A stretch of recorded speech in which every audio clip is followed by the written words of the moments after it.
This channel does not promote any violent, harmful, or illegal activities. All content provided by this channel is meant for an educational purpose only.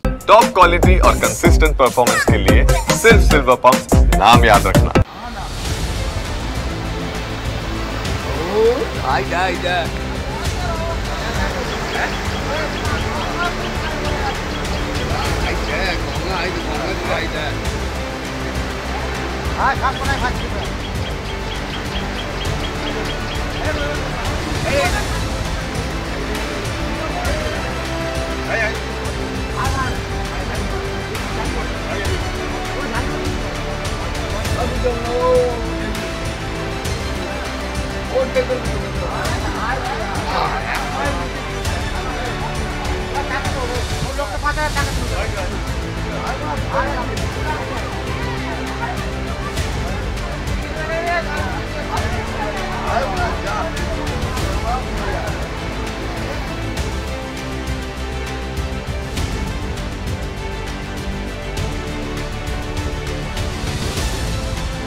নদীতে অমাবস্যার কারণে কদিন পরে বান হচ্ছে। আজকের বানটা যেন অতিরিক্ত বান হয়েছে।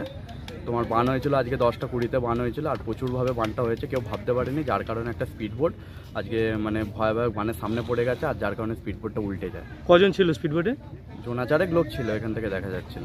তারপর কি করে তারা উদ্ধার হলো? উদ্ধার হলো বলতে বান মেটে যাওয়ার পরে তারপর স্পিডবোটটা উল্টে গেছে, আর পাশে যে লঞ্চগুলো আরও যারা ঢেউ কাটাতে আসছিল তারা তাদেরকে উদ্ধার করে।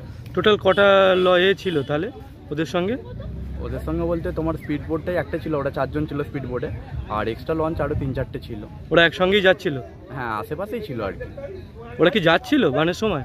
না, বানের সময় ওরা ঢেউ কাটাতে আসছিল এদিকে, তো এরা প্রতিদিনই আসে ঢেউ কাটাতে। তো আজকের বানটা যেন মানে ঢেউয়ের সঙ্গে মানে ঘুরতে আসছিল, ঢেউ দেখতে আসছিল নাকি? না না, ওরা ঢেউ কাটাতে আসছে, কারণ হচ্ছে এত জোরে বান যায়, ওখানে নৌকা ফৌকা বাঁধা কারোরই মানে অসম্ভব ব্যাপার, যার কারণে আমরাও নৌকা নিয়ে বাইরে যাই অনেক সময়, ওরাও এরকম ঢেউ কাটাতে আসে, কারণ এত জোরে বান যায়।